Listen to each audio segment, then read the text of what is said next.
सुखदेव जी महाराज बोले ये देवता इतने स्वार्थी हैं, आज इतने परमार्थी कैसे बन गए कि अमृत लेकर के आ गए स्वर्ग का।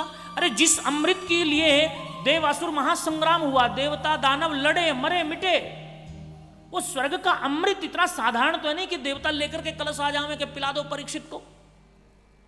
और सुखदेव जी महाराज ने कहा बैठिए परीक्षित पिलाओ।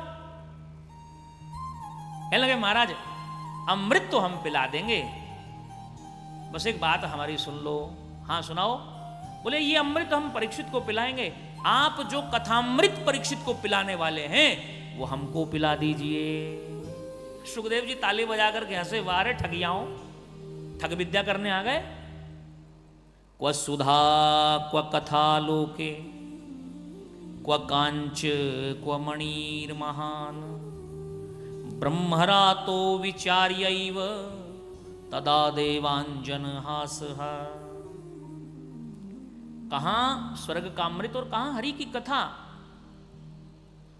स्वर्ग के अमृत को सुखदेव जी कह रहे हैं, बोले ये कांच का टुकड़ा है, और कथामृत क्या है, बोले ये कीमती मणि है। कौन कह रहा है, ब्रह्मरातो विचार्यैव। विचार करके श्री सुखदेव जी महाराज कह रहे हैं, जो परमहंस हैं, जो माया से परे हैं, वो कह रहे हैं स्वर्ग का अमृत कांच का टुकड़ा है महाराज, और कथामृत बहुमूल्य कीमती मणि है। सुखदेव जी जैसा महाज्ञानी ये बात कह रहा है, तो इस बात को विचार करके देखिए कि स्वर्ग अमृत और कथामृत में कितना भेद है, कितना अंतर है। देवताओं को भगा दिया, भग गए देवता, ब्रह्मा जी के पास गए, सब बात जाकर के बताई। ब्रह्मा जी ने कहा कोई बात नहीं, 7 दिन कथा होने दो, कथा के बाद जो परिणाम आएगा फिर उसके हिसाब से बात करेंगे। 7 दिन कथा हुई, परीक्षित की परम गति हुई। ब्रह्मा जी समझ गए ये जो कथा है ना भागवत जी की, ये कथा सत्य स्वरूप परमात्मा की कथा है, ये पार ब्रह्म की कथा है, ये ऐसी वैसी कथा नहीं है महाराज। यही वो अमर कथा है जो मृत्यु के भय को मिटाने वाली है, संसार के भय को नाश करने वाली है। तो महाराज सुखदेव जी जैसे महात्मा कह रहे कांच का टुकड़ा है स्वर्ग का अमृत। एक तुलनात्मक अध्ययन करें, स्वर्ग का अमृत किसको मिलता है, किसको मिलता है, जो पुण्यात्मा हो, जो धर्मात्मा हो, अच्छे काम करके जो जाएगा स्वर्ग में जाएगा, उसको स्वर्ग का अमृत मिलेगा। कोई पापी चला जावे और वो कहेगा हमको पिलाओ, थोड़ा सा पिलाएंगे क्या, अरे घुसने भी नहीं देंगे स्वर्ग में। उसको कहेंगे तुम नरक में जाओ, नरक के जीव हो, नारकी जीव हो, तुम स्वर्ग में नहीं आ सकते। क्यों, स्वर्ग में आने के लिए तो पुण्य करना पड़ता है, धर्म करना पड़ता है। पापात्मा को कोई स्वर्ग का अमृत नहीं पिलाएगा महाराज।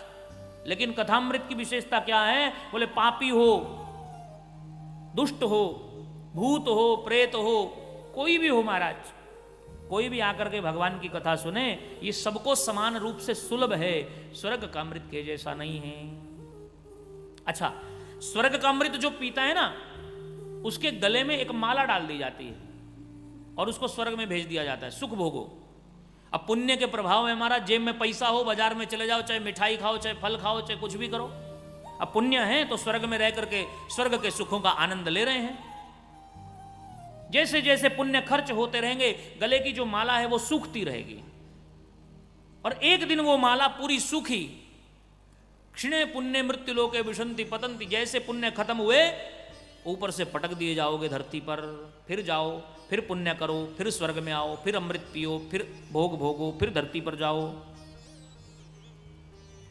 लेकिन कथामृत ऐसा नहीं है। स्वर्ग का अमृत पीने से पुण्यों का कम हुए, और कथामृत पीने से बोले पुण्य बढ़ते हैं। 7 दिन की कथा है, कुछ आज कटेंगे, कुछ कल कटेंगे, कुछ परसों कटेंगे, पाप कटते रहेंगे और पुण्य बढ़ते रहेंगे। 7 दिन में एकदम विशुद्ध होकर के भगवान के हो जाओगे। इसलिए कथामृत श्रेष्ठ है स्वर्ग अमृत की अपेक्षा। स्वर्ग का अमृत पापी को नहीं मिलता, लेकिन कथामृत सबको सुलभ है। स्वर्ग का अमृत पीने से पुण्य घटते हैं, कथामृत पीने से पुण्य बढ़ते हैं। इसलिए सुखदेव जी ने कहा क्व सुधा क्व कथा लोके क्व कांच क्व मणिर महान। अरे देवताओं, जो तुम लेकर आए हो ये कांच का टुकड़ा है, कांच का टुकड़ा देकर के बहुमूल्य मणि मांग रहे हो, भग जाओ यहां से। भगा दिया। सूत जी महाराज कहने लगे ऐसी अद्भुत कथा है जो देवताओं को भी दुर्लभ है।